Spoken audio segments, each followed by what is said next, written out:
wondering and you're trying to find meaning in life, I pray that you meet Jesus tonight. I pray that Jesus will move on your heart.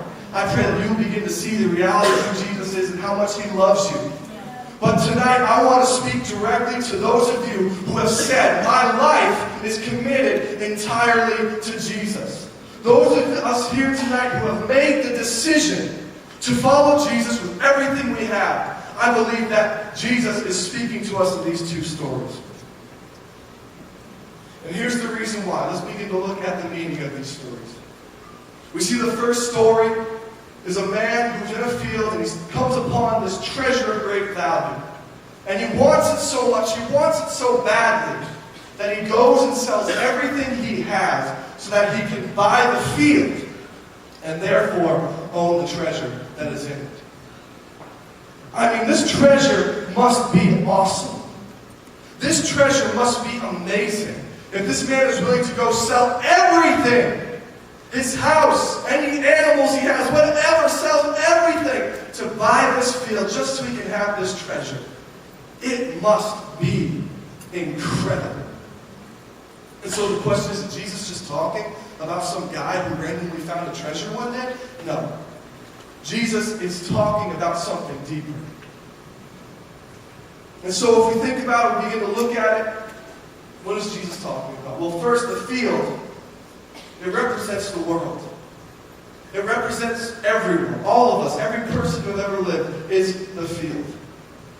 And Jesus is the man who's in the field. And when Jesus looked into the world, He saw a treasure so valuable, worth so much, that He would give up everything in order to get it. Not only that, He would pay for the entire field, the entire world, to get that treasure. And let me tell you tonight what that treasure is. That treasure is you.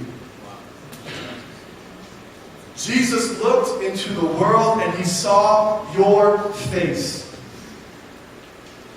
And He saw so much value in you that He said, I will pay the price for the entire world if it means I can get this one person.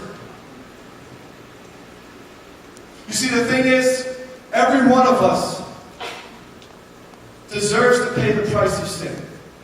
Adam and Eve sinned, and from that point on, every human being has been born in sin. Paul says that all have sinned and fallen short of the glory of God. And the Bible says that the wages of sin is death. We deserve to pay the price for our sin.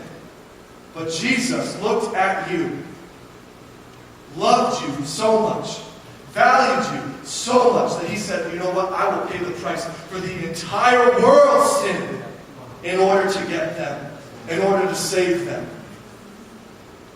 And so Jesus leaves the wealth and the splendor and the glory and the awesomeness of heaven, is born as a human being, lives life as a human being, feels every pain, every sorrow, every temptation that we as human beings feel, lives life perfectly, but dies a criminal's death on a cross, and takes on the sin of the world so He could get you.